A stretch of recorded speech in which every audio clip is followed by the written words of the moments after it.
राजस्थान के समस्त प्रतियोगी छात्र छात्राओं को मेरा नमस्कार। मैं धर्मेंद्र फौजदार गुरु कृपा क्लासेज के ऑनलाइन यूट्यूब चैनल में आप सभी का फिर से हार्दिक अभिनंदन करता हूं, हार्दिक स्वागत करता हूं। साथियों, राजस्थान के इतिहास की सीरीज हमारी चल रही थी और राजस्थान के इतिहास में हम राजपूत काल के बारे में विस्तृत रूप से अध्ययन कर रहे थे। जैसा कि पिछले दो वीडियो में मैंने आपको राजस्थान में राजपूतों की उत्पत्ति और राजपूतों की उत्पत्ति के साथ साथ हमने चौहान वंश की उत्पत्ति और चौहान वंश के प्रमुख शाखाओं के बारे में और उनके प्रमुख शासकों के बारे में अध्ययन किया है। पिछले वीडियो में मैं आपको चौहान वंश सामर तक गहनता से अध्ययन करा चुका हूं और उसके बाद आज हम बात करेंगे सामर के चौहानों के बाद में अन्य जो शाखाएं, जैसे कि मैंने पिछले पार्ट में आपको डायग्राम बताया था कि चौहान वंश जो था वो अन्य अलग अलग शाखाओं में विभाजित हुआ, जैसे कि 960 ईस्वी में नाडौल की शाखा और उसके बाद 1113 ईस्वी में अजमेर की जो शाखा थी उसका जो अलग अलग शाखाएं बनी थी। तो आज हम उनमें से अजमेर शाखा के बारे में अध्ययन करेंगे। तो दोस्तों, मैंने जैसा कि आपको बताया कि चौहान वंश सामर से अलग होकर सामर के चौहान वंश में मैंने आपको पिछली वीडियो में जहां तक बताया है वहां मैं आपको पृथ्वीराज प्रथम के बारे में बता चुका हूं कि पृथ्वीराज प्रथम सामर के शासक बने थे और पृथ्वीराज प्रथम के बाद में उनके पुत्र हुए थे अजयराज चौहान। पृथ्वीराज प्रथम के बाद अजय राज चौहान गद्दी पर बैठे और अजय राज चौहान के बारे में हमें अध्ययन करना है आज, और अजय राज चौहान ही सामर से निकलकर अजमेर की स्थापना करेंगे। तो देखिए, अजय राज चौहान का शासनकाल है 1109 से लेकर 1133 ईस्वी तक। पहली बात तो दोस्तों आपको ये याद रखना है कि भिन्न पुस्तकों में इनका शासनकाल 1109 से 1133 या 1113 से 1133 दिया हुआ है।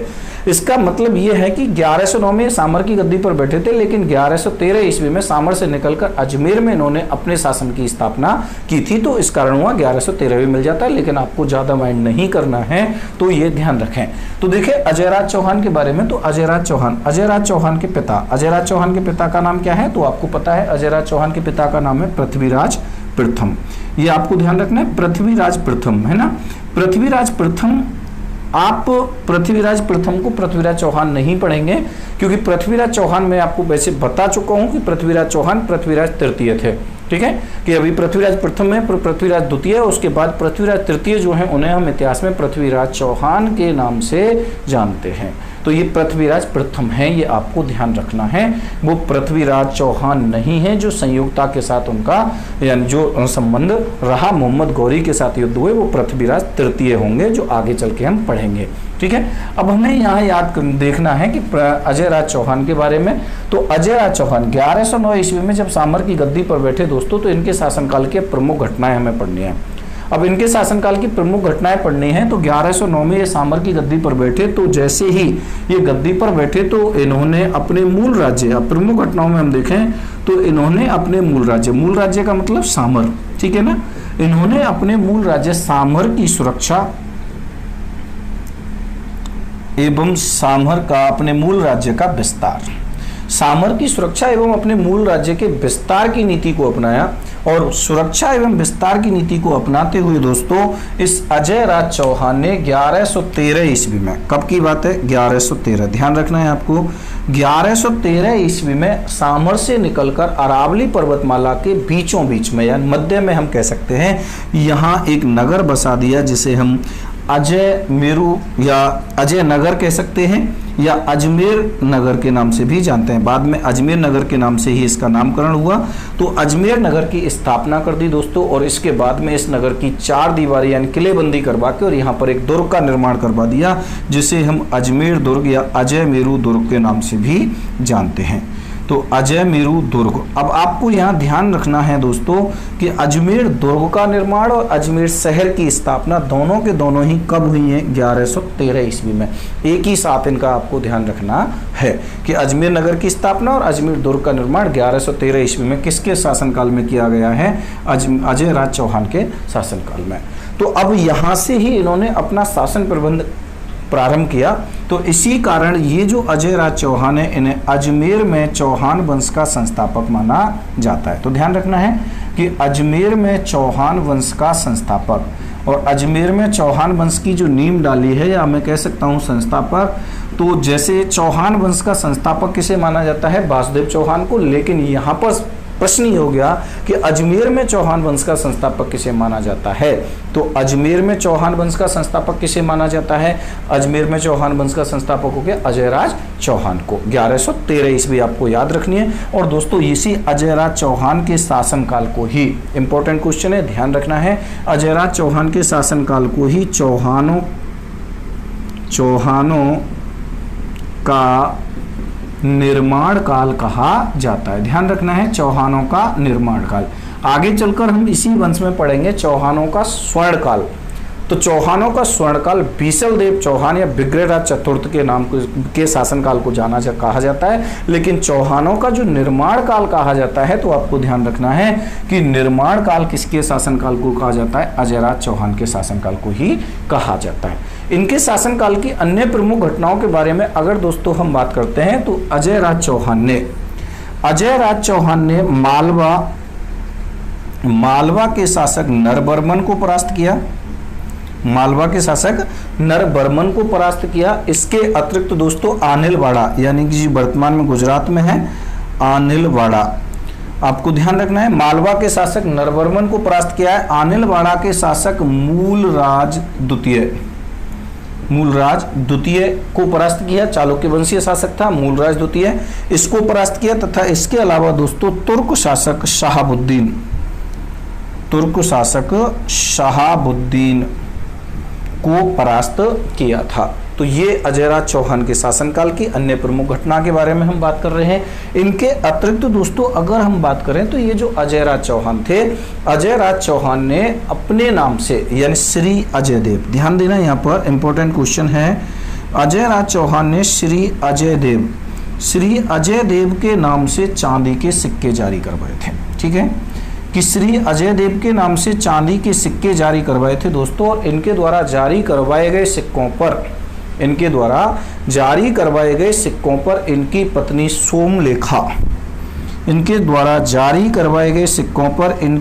सोमलेखा या सोमल देवी का नाम भी मिलता है। तो आपको ध्यान रखना है कि वह चौहान शासक जिसने श्री अजयदेव के नाम से चांदी के सिक्के जारी करवाए तथा उसके द्वारा जारी करवाए गए सिक्कों पर उसकी पत्नी सोमलेखा या सोमल देवी का नाम भी मिलता है, तो वो चौहान शासक कौन है दोस्तों? वो चौहान शासक है अजयराज चौहान। दोस्तों अजयराज चौहान ने 1133 ईस्वी में, अजयराज चौहान ने 1133 ईस्वी में अपने पुत्र अर्णोराज चौहान को, ध्यान रखना यहाँ पर कि 1133 ईस्वी में अपने पुत्र अर्णोराज चौहान, या फिर हम उन्हें कहते हैं आनाजी चौहान, अर्णोराज चौहान या आनाजी चौहान को शासन प्रबंध सौंप दिया। यानी अपना जो साम्राज्य था, अपने जो शासन था, अपने शासन को अपने पुत्र के लिए सौंप दिया। और उनके पुत्र का नाम था अर्णोराज चौहान या आनाजी चौहान, इनको सौंप दिया। और दोस्तों स्वयं अजयराज चौहान ने अपना जो जीवन व्यतीत किया था वो पुष्कर के जंगलों में व्यतीत किया था। ठीक है, कि पुष्कर के जंगलों में तपस्या करने चले गए और पुष्कर के जंगलों में तपस्या करने के लिए चले गए थे और वहां अपना जीवन व्यतीत किया था। कि वह चौहान शासक जिसने अपने पुत्र अर्णोराज चौहान या आनाजी चौहान को अपना शासन प्रबंध सौंप दिया और स्वयं ने पुष्कर के जंगलों में जाकर तपस्या करते हुए अपना जीवन व्यतीत किया था, वो शासक कौन है? तो वो शासक कौन है तो आपको समझ में आ गया होगा, अजयराज चौहान। दोस्तों ये तो है अजयराज चौहान के बारे में। अगर हम इसके साथ साथ जैसे कि दुर्गवादी के बारे में भी बात करते हैं, तो अधिकांशतः जो विस्तृत रूप से जो अध्ययन है वो मैं आपको राजस्थान की कल्चर में स्थापत्य कला दुर्ग से संबंधित जो वीडियो है मैं आपको डाल चुका हूँ, वहाँ पर जाकर आप विस्तृत रूप से देख सकते हैं। लेकिन यहाँ अजमेर नगर या अजमेर दुर्ग के बारे में चर्चा हुई है, तो मैं यहाँ थोड़ा सा आपको अजमेर दुर्ग के बारे में बता देता हूँ कि अजमेर दुर्ग। तो अब अजमेर दुर्ग के बारे में देखें क्योंकि इंपॉर्टेंट है, राजस्थान पुलिस, पटवार आदि में बहुत ज़्यादा प्रश्न इससे पूछे जाते हैं। तो अजमेर दुर्ग के बारे में दोस्तों हम बात करें तो अजमेर दुर्ग का निर्माण जो हुआ है वो 1113 ईस्वी में किया गया। ठीक है, अब इस अजमेर दुर्ग के बारे में यहाँ पर देखें तो अजमेर दुर्ग को हम कई अन्य नामों से भी जानते हैं। अजमेर दुर्ग के हम उपनामों के बारे में अगर दोस्तों बात करें तो अजमेर दुर्ग के उपनामों में अगर हम बात करें दोस्तों तो इसे कहा जाता है राजस्थान का जिब्राल्टर। इंपॉर्टेंट है, ध्यान रखना है, राजस्थान का जिब्राल्टर कहा जाता है। बिशप हेबर ने इसे राजस्थान का जिब्राल्टर कहा है। इसे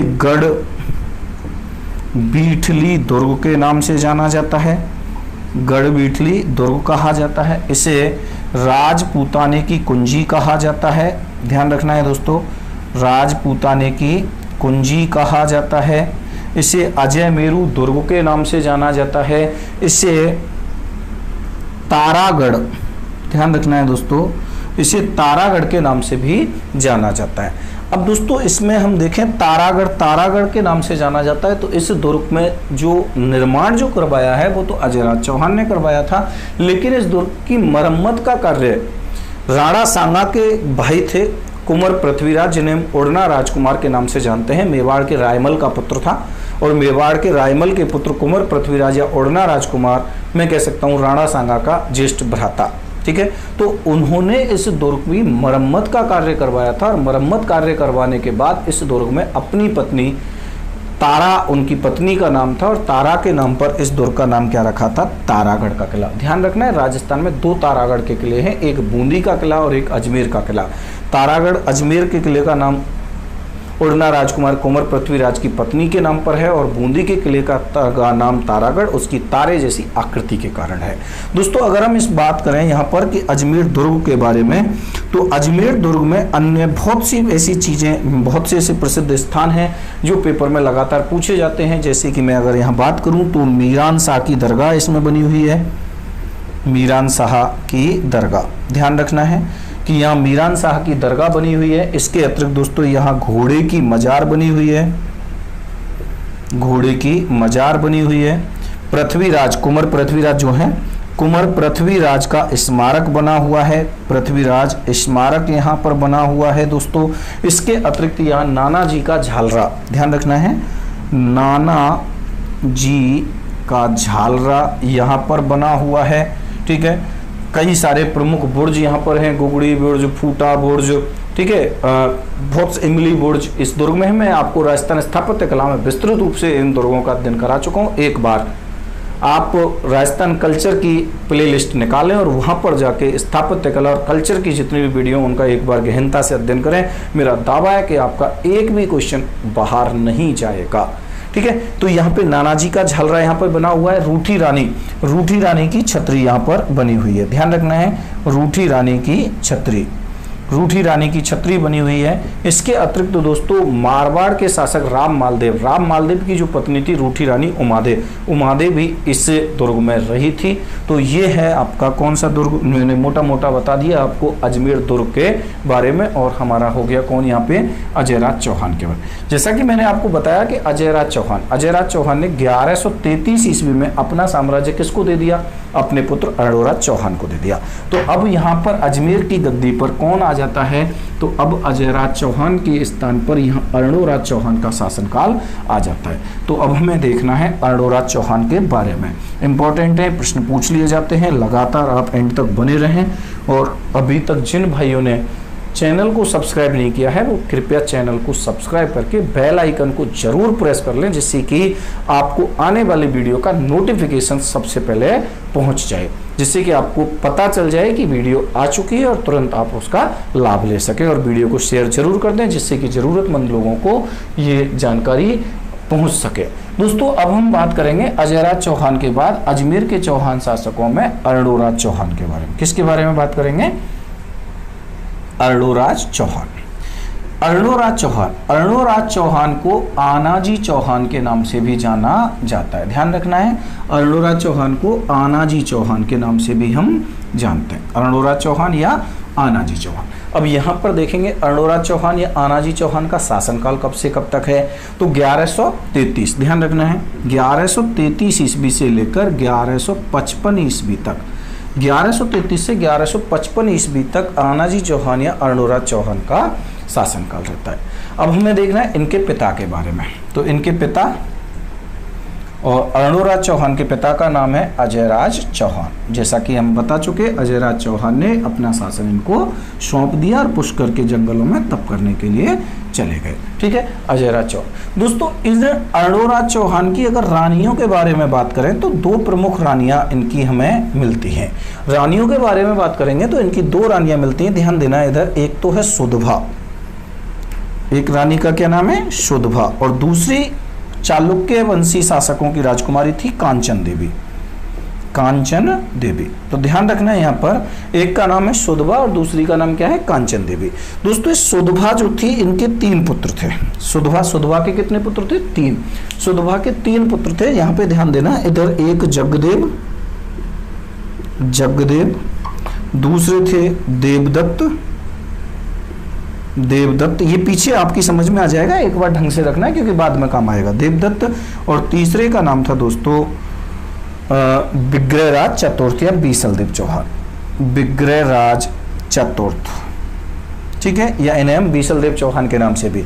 और इधर कांचन देवी जो चालुक्य वंशीय राजकुमारी थी, कांचन देवी के पुत्र थे सोमेश्वर। कांचन देवी के पुत्र कौन थे, सोमेश्वर। ये आपको ध्यान रखना है, सोमेश्वर के पुत्र होंगे पृथ्वीराज तृतीय। ठीक है, सोमेश्वर के पुत्र कौन होंगे, पृथ्वीराज तृतीय, जो पृथ्वीराज चौहान के नाम से गद्दी पर बैठेंगे। तो ये आपको ध्यान रखना है, ठीक है, कि पृथ्वीराज चौहान कैसे कैसे आएंगे। तो यहाँ पृथ्वीराज तृतीय जो हैं वो किनके पुत्र होंगे, सोमेश्वर के, क्योंकि पृथ्वीराज द्वितीय जो हैं वो निसंतान मरेंगे, उनका कोई पुत्र नहीं होगा, तो वो निसंतान मर जाएंगे। उसके बाद सोमेश्वर यहाँ पे गद्दी पर बैठेंगे और सोमेश्वर के पुत्र होंगे पृथ्वीराज चौहान। तो ये ध्यान रखना है, ये किनकी रानियां हैं, ये है अर्णोराज चौहान की रानियों के बारे में। अगर हम यहाँ अर्णोराज चौहान के दरबारी कवियों के बारे में अगर हम बात करते हैं, तो अर्णोराज चौहान के दरबारी कवि, और अर्णोराज चौहान के दरबारी कवि हैं दोस्तों देवबोध और धर्मघोष। ध्यान रखना, देवबोध और धर्मघोष। देवबोध और धर्मघोष किसके प्रमुख दरबारी कवि हैं, तो आपको ध्यान रखना है अर्णोराज चौहान के। अब हम बात करेंगे अर्णोराज चौहान के शासनकाल की प्रमुख घटनाओं के बारे में। तो दोस्तों अर्णोराज चौहान के शासनकाल की प्रमुख घटनाओं के बारे में हम बात करें तो अर्णोराज चौहान जैसे ही गद्दी पर बैठे, जैसा कि मैंने आपको बताया 1133 ईस्वी में अजयराज चौहान ने अपना साम्राज्य, अपना शासन इनके हाथों में सौंप दिया और स्वयं पुष्कर के जंगलों में चले गए। उसी बीच में दोस्तों तुर्कों ने अज्ञात आक्रमण किया था, यानी कोई भी संभावना नहीं थी और अचानक से तुर्कों का आक्रमण हुआ था। तो यहाँ तुर्कों का आक्रमण किया हुआ था अजमेर पर। किसके शासनकाल की बात है, आनाजी चौहान या अर्णोराज चौहान के बारे। तुर्कों ने आक्रमण किया यहाँ पर, और जैसे ही तुर्कों ने आक्रमण कर अजमेर को चारों ओर से घेरना प्रारंभ किया, तो अर्णोराज चौहान ने अपनी चौहान सेना को तैयार किया और तुर्कों के मध्य और अर्णोराज चौहान के मध्य यहाँ एक नदी थी, चंद्रा नदी, उसके पास में जो मैदानी भाग था वहाँ पर तुर्कों की सेना में और आनाजी चौहान की सेना के मध्य में युद्ध हुआ था, और उस युद्ध के समय में तुर्कों का नरसंहार कर दिया गया था। इन तुर्कों को पूरी तरह से मार दिया गया था इन चौहानों की सेनाओं ने। तो चौहान की सेना या आनाजी चौहान की सेना ने तुर्कों का नरसंहार कर दिया, और जिस स्थान पर वो युद्ध हुआ था, ध्यान देना यहाँ पर कि वह स्थान जहाँ तुर्कों के मध्य और चौहानों के मध्य में जो युद्ध हुआ था, वो युद्ध स्थल तुर्कों के रक्त से लाल हो गया था, और तुर्कों के रक्त से सनी हुई भूमि को साफ करवाने के लिए अर्णोराज चौहान या आनाजी चौहान ने वहीं उस स्थान की जो लाल मिट्टी थी, जो खून से रंगी हुई थी, उसको खुदवाया और मिट्टी को वहां से हटवाकर जब वहां एक गहरा यानी गड्ढा बन गया, तो पास में ही दोस्तों एक झील नदी थी, चंद्रा।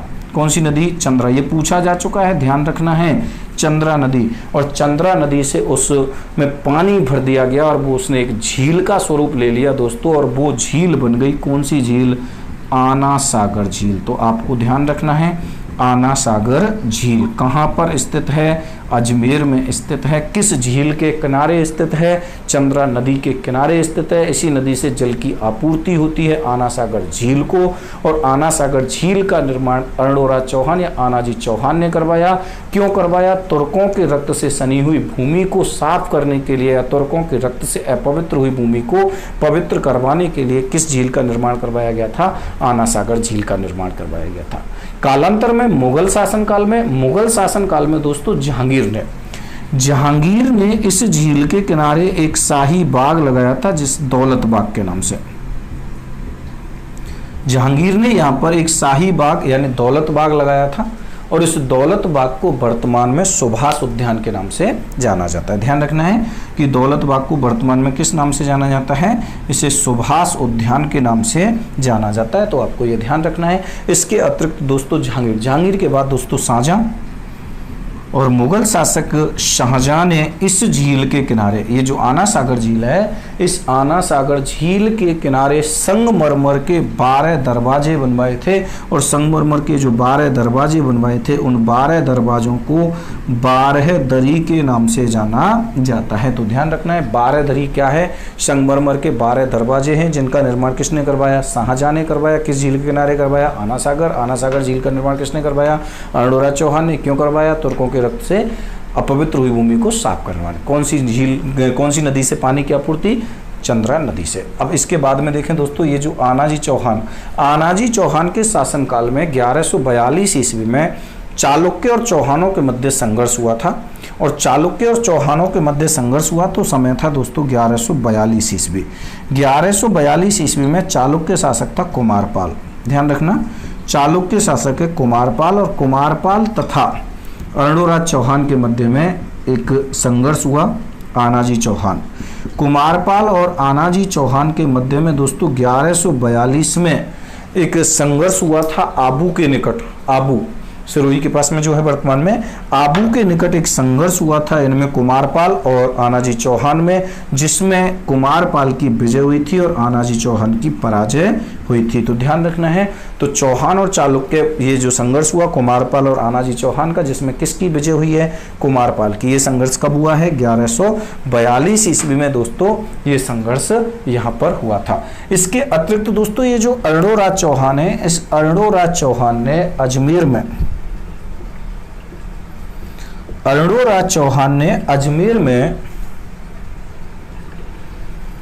बरहा मंदिर का निर्माण करवाया था। ध्यान रखना है, बरहा मंदिर, ठीक है। अरुणराज चौहान ने अजमेर में किसका निर्माण करवाया है, बरहा मंदिर का निर्माण करवाया है। इसमें भगवान विष्णु के वामन अवतार जो है, बरहा अवतार जो है, उसके बारे में यानी इस मंदिर में बताया गया है, इस मंदिर का निर्माण करवाया गया है। तो ध्यान रखना है, बरहा मंदिर का निर्माण अजमेर में किस चौहान शासक ने करवाया है, अरुणराज चौहान ने इसका निर्माण करवाया है। दोस्तों इसके बाद अब देखते हैं यहाँ पर, जैसा कि मैंने आपको बताया कि यहाँ अरुणराज चौहान की रानियां थीं, जिनमें एक थी सुधबा और दूसरी थी कांचन देवी। सुधबा के कितने पुत्र हैं, 3। कौन कौन से हो गए, जगदेव, देवदत्त और विग्रहराज चतुर्थ। और इधर कौन हो गया कांचन देवी का, सोमेश्वर। इसके बाद दोस्तों अरुणराज चौहान की हत्या कर दी जाती है, किसके द्वारा, जगदेव के द्वारा। 1155 ईस्वी में, ध्यान रखना है कि 1155 ईस्वी में अरुणराज चौहान की हत्या किसके द्वारा कर दी जाती है, जगदेव के द्वारा। और जगदेव 1155 ईस्वी में अरुणराज चौहान की हत्या कर देता है 1155 में। और 1155 में जगदेव अरुणराज चौहान की हत्या कर देता है, खुद गद्दी पर बैठ जाता है 1158 ईस्वी तक। और 1155 से 1158 तक जगदेव शासन करता है, किसकी हत्या करने के बाद, अरुणराज चौहान की। इसी कारण ये जो दोस्तों जगदेव है, इस जगदेव को राजस्थान के इतिहास में चौहानों का पितृहंता कहा जाता है। तो आपको ध्यान रखना है कि चौहानों का पितृहंता किसे कहा जाता है, तो चौहानों का पितृहंता, चौहानों का पितृहंता। और चौहानों का जो पितृहंता कहा जाता है वो किसे कहा जाता है, जगदेव को। जगदेव ने किसकी हत्या की है, अरुणराज चौहान की हत्या की है। ठीक है दोस्तों, कब से कब तक रहता है, 1155 से 1158 तक। 1155 से 1158 तक रहता है। 1158 ईस्वी में दोस्तों ये विग्रहराज चतुर्थ जो है, बीसल देव चौहान के नाम से भी जानते हैं, विग्रहराज चतुर्थ 1158 में किसको हटा देता है गद्दी से, जगदेव को। और जगदेव को हटा देता है और अब कौन गद्दी पर बैठ जाता है, विग्रहराज चतुर्थ या बीसल देव चौहान जो है, बीसल देव चौहान अब अजमेर की गद्दी पर बैठ जाता है, किसको हटाकर, जगदेव को हटाकर। तो अब यहाँ अगला जो शासक है दोस्तों, अगला शासक कौन हो गया, विग्रहराज चतुर्थ। इसके बारे में और देख लेते हैं हम। तो विग्रहराज चतुर्थ या बीसल देव चौहान जो इंपॉर्टेंट हैं, प्रश्न आते हैं इनसे कई बार, प्रश्न राजस्थान पुलिस, पटवार, रीट आदि के एग्जाम में विग्रहराज चतुर्थ से प्रश्न आ चुका है, क्योंकि इनके ही शासनकाल को चौहानों का स्वर्णकाल के नाम से जाना जाता है। तो ध्यान रखना है आपको। तो देखें यहाँ अगले शासक के बारे में, और अगला शासक कौन है, बीसल देव चौहान या विग्रहराज चतुर्थ। देखें बीसलदेव चौहान या विग्रहराज चतुर्थ। ठीक है दोस्तों, बीसलदेव चौहान या विग्रहराज चतुर्थ कब से कब तक है? तो जैसा कि मैंने अभी बताया 1158 में गद्दी पर बैठे और 1158 से लेकर दोस्तों 1158 से लेकर 1163 ईस्वी तक किसका शासनकाल है? बीसलदेव चौहान का शासनकाल माना जाता है। पिता का नाम आपको पता ही है, बीसलदेव चौहान के पिता कौन हैं? अर्णोराज चौहान। ठीक है, अर्णोराज चौहान बीसलदेव चौहान के पिता हैं दोस्तों। बीसलदेव चौहान को कई उपनामों से जाना जाता है, इन्हें कई उपाधियां हैं, तो इनकी उपाधियों के बारे में हम देखें, इंपॉर्टेंट है, कई बार प्रश्न पूछा जा चुका है बीसलदेव चौहान के बारे में कि बीसलदेव चौहान को किन किन नामों से जाना जाता है। तो देखें इनकी उपाधियां, तो एक तो इन्हें कहा जाता है कवि बांधव। क्या कहा जाता है? कवि बांधव। दूसरा दोस्तों इन्हें कहा जाता है कटिबंधु। प्रश्न कई बार पूछे जा चुके हैं, ध्यान रखना है। कवि बांधव कटिबंधु, कवियों का आश्रयदाता होने के कारण यह नाम है कवि बांधव कटिबंधु। तीसरा कंठभरण, कंठभरण। ठीक है दोस्तों, तो कवि बांधव कटिबंधु कंठभरण आदि जो उपाधियां हैं, ये कौन से शासक की उपाधियां हैं? ये हैं बीसलदेव चौहान या विग्रहराज चतुर्थ की। दोस्तों आप साथ साथ उतारते रहें, अपनी नोट कॉपी बनाते रहें, और बाकी का मैं इसी सेम ये जो नोट्स हैं मैं आपको अपने जो टेलीग्राम चैनल है उस पर मैं आपको डाल दूंगा, लिंक डिस्क्रिप्शन में मैं दे दूंगा टेलीग्राम चैनल की, आप उसे वहां से ज्वाइन कर सकते हो, तो मैं आपको वहां पर ये नोट्स भी उपलब्ध करवाता हूँ। ठीक है, तो आप वहां से भी इनको ले सकते हैं, और बाकी का आप खुद के बनाएं, वो ज़्यादा बेटर है कि आप अगर खुद के नोट्स अपने हाथों से बनाएं तो वो आपको बहुत जल्दी याद होता है और बहुत आसानी होती है सीखने में। तो यहाँ पे ध्यान देना है, कवि बांधव कटिबंधु और कंठभरण किसके उपाधियां हैं? बीसलदेव चौहान की या विग्रहराज चतुर्थ की। दोस्तों इनके दरबारी कवियों के बारे में हम देखें तो बीसलदेव चौहान के दरबारी कवि, बीसलदेव चौहान के दरबारी कवियों के बारे में अगर हम बात करें तो नंबर 1 इनके एक दरबारी कवि हैं दोस्तों सोमदेव। कौन है? सोमदेव। अब प्रश्न पूछा जा चुका है कई बार, ध्यान रखना है। सोमदेव, सोमदेव किसके दरबारी कवि हैं? बीसलदेव चौहान के। इनके दरबार में दूसरे एक दरबारी कवि के रूप में रहे थे दोस्तों नरपति नाल है। ध्यान रखना है, नरपति नाल है।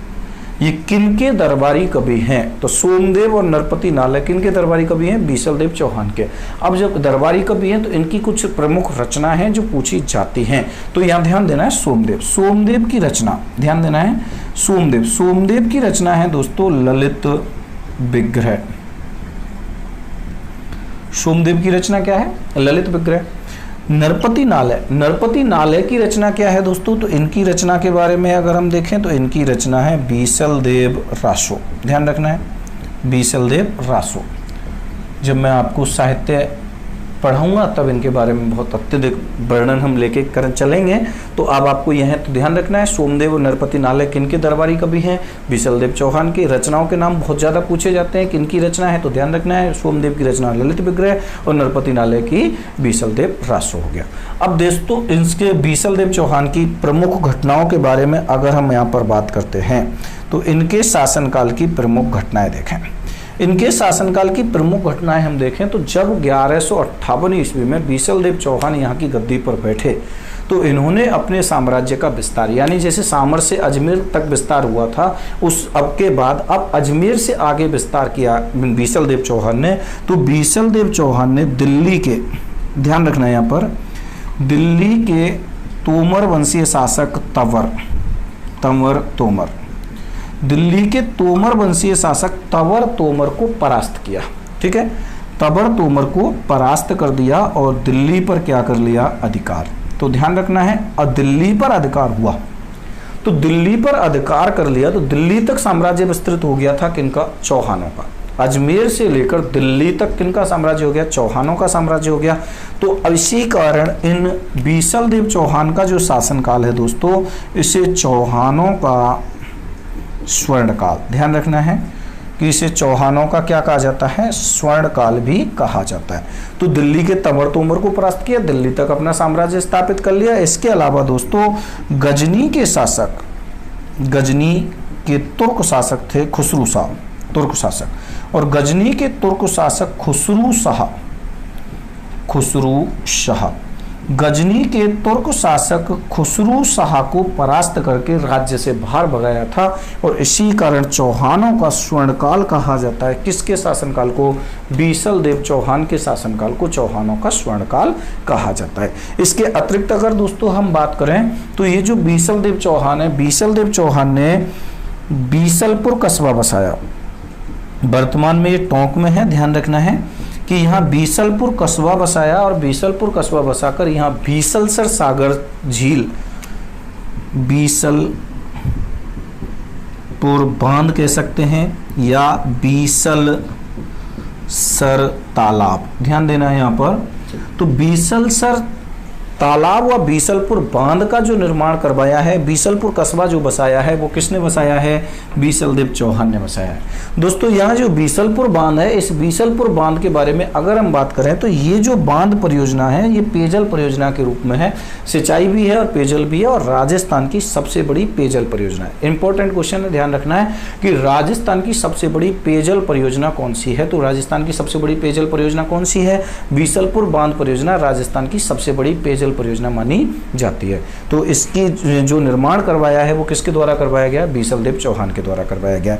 इसके अतिरिक्त अगर हम देखें यहाँ पर दोस्तों तो बीसल देव चौहान जो है, बीसल देव चौहान ने संस्कृत भाषा में हरकेली नामक नाटक की रचना की थी। ये बहुत ज्यादा पूछा जाता है।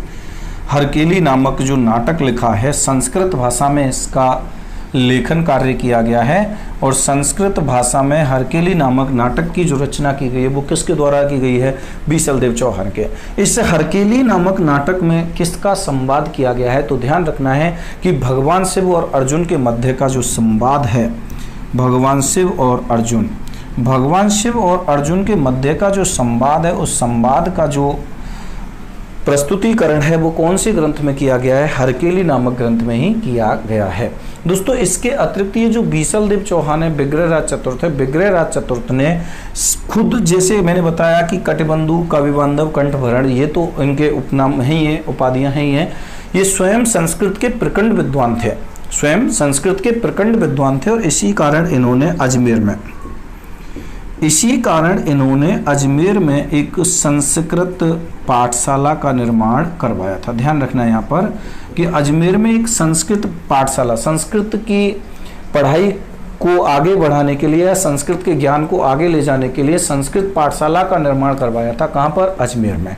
कालांतर में 1191-92 में तराइन के युद्ध होते हैं, मोहम्मद गौरी का अधिकार हो जाता है और कालांतर में मोहम्मद गौरी का जो सेनापति होता है दोस्तों, कुतुबुद्दीन ऐबक। ध्यान देना है कि मोहम्मद गौरी का जो सेनापति है कुतुबुद्दीन ऐबक, और कुतुबुद्दीन ऐबक जो है, कुतुबुद्दीन ऐबक इस संस्कृत पाठशाला को तोड़वा देता है और इस संस्कृत पाठशाला को तोड़वा कर इसको एक मस्जिद में परिवर्तित कर देता है।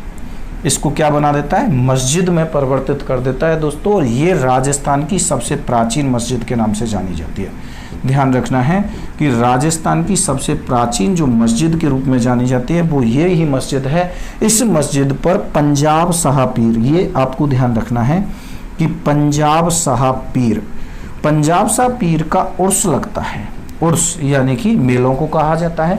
तो इस मस्जिद पर जो कुतुबुद्दीन ऐबक ने इस संस्कृत पाठशाला को तोड़वा कर बनाई थी, इस मस्जिद पर पंजाब शाह पीर का उर्स लगता है। और दोस्तों ये जो उर्स है ना, ये 2.5 दिन चलता है। कितने दिन तक चलता है? 2.5 दिन तक। ये उर्स 2.5 दिन तक चलता है। इसी कारण इस मस्जिद को 2.5 दिन का झोंपड़ा के नाम से भी जाना जाता है। अब आपको ध्यान रखना है कि 2.5 दिन का झोंपड़ा नामक जो मस्जिद है वो कहाँ पर स्थित है? अजमेर में स्थित है। इसका निर्माण किसने करवाया? कुतुबुद्दीन ऐबक ने। किसको तोड़वाकर? संस्कृत पाठशाला। संस्कृत पाठशाला का निर्माण किसने करवाया था? बीसल देव चौहान या विग्रहराज चतुर्थ के द्वारा करवाया गया था। और इस 2.5 दिन के झोंपड़ा को दोस्तों 16 खम्भों का महल, ध्यान रखना है कि इसे 16 खम्भों का महल के नाम से भी यानी जाना जाता है। तो दोस्तों ये हुए अजमेर के चौहान शासकों में 3 इंपॉर्टेंट प्रारंभिक शासक जो अजमेर की शाखा के हैं, जिनमें हमने अजयराज चौहान पढ़ा। अजयराज चौहान के बाद उनके पुत्र अर्णोराज चौहान के बारे में पढ़ा। अर्णोराज चौहान की मैंने आपको बता दिया कि 2 रानियां थीं, जिनमें से एक के नाम 3 पुत्र और एक का 1 पुत्र था। ठीक है, तो अर्णोराज चौहान की हत्या हो जाती है 1155 में जगदेव के द्वारा। उसे चौहानों का पितृहंता कहा जाता है और जगदेव को हटाकर 1158 में बीसलदेव चौहान गद्दी पर बैठ जाते हैं और बीसलदेव चौहान के शासनकाल को चौहानों का स्वर्णकाल कहा जाता है। तो दोस्तों आज की वीडियो में इतना ही, मिलते हैं फिर कल इसके आगे के चैप्टर को लेकर। कल हम बात करेंगे बीसलदेव चौहान से आगे। ठीक है, तो वीडियो अगर अच्छी लगती है, इसमें आपको कुछ पढ़ाई संबंधित कुछ अच्छा ज्ञान आपको प्राप्त होता है, तो वीडियो को लाइक करें, कमेंट जरूर करें और अपने दोस्तों तक शेयर करना बिल्कुल ना भूलें। तो मिलते हैं अगली वीडियो में, तब तक के लिए नमस्कार, जय हिंद।